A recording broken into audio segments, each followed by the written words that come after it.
Today we are reading from Genesis chapter 26, where we will see Isaac repeat a mistake that Abraham himself made a couple times. Here we go. There was another famine in the land, in addition to the one that had occurred in Abraham's time. And Isaac went to Abimelech, king of the Philistines at Gerar. The Lord appeared to him and said, "Do not go down to Egypt. Live in the land that I tell you about. Stay in this land as an alien, and I will be with you and bless you. For I will give all these lands to you and your offspring. And I will confirm the oath that I swore to your father Abraham.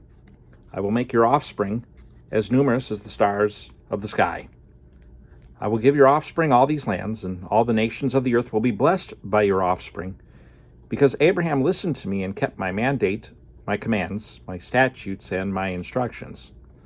So Isaac settled in Gerar. When the men of the place asked about his wife, he said, "She is my sister." For he was afraid to say, "my wife," thinking, "The men of the place will kill me on account of Rebekah, for she is a beautiful woman."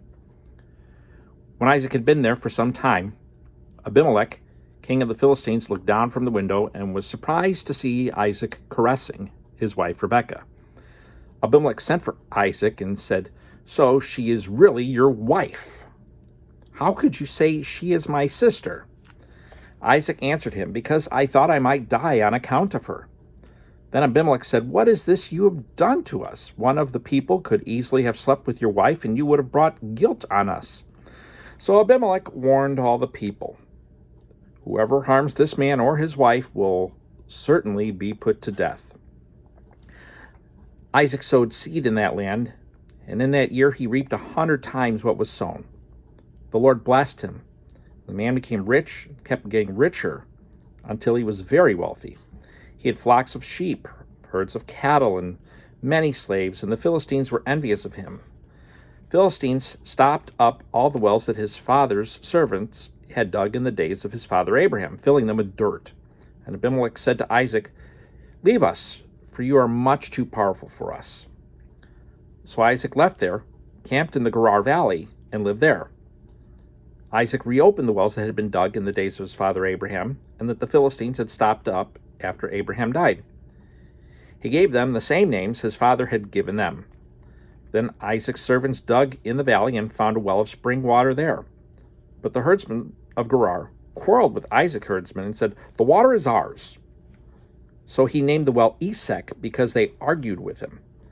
Then they dug another well and quarreled over that one also. He named it Sitnah. He moved from there and dug another, and they did not quarrel over it. He named it Rehoboth, and said, "For now the Lord has made space for us, and we will be fruitful in the land." From there he went up to Beersheba, and the Lord appeared to him that night and said, "I am the God of your father Abraham. Do not be afraid, for I am with you. I will bless you and multiply your offspring, because of my servant Abraham." So he built an altar there, called on the name of the Lord, and pitched his tent there. Isaac's servants also dug a well there. Now Abimelech came to him from Gerar with Ahuzzath, his advisor, and Philcol, the commander of his army. Isaac said to them, "Why have you come to me?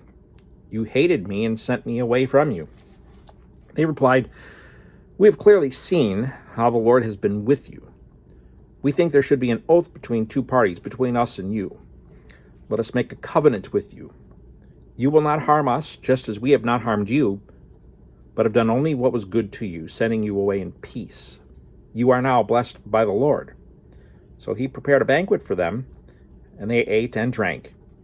They got up early in the morning and swore an oath to each other. Isaac sent them on their way, and they left him in peace. On that same day, Isaac's servants came to tell him about the well they had dug, saying to him, "We have found water." He called it Sheba. Therefore the name of the city is called Beersheba today. When Esau was 40 years old, he took as his wives Judith, daughter of Beeri the Hethite, and Basemath, daughter of Elon the Hethite. They made life bitter for Isaac and Rebekah.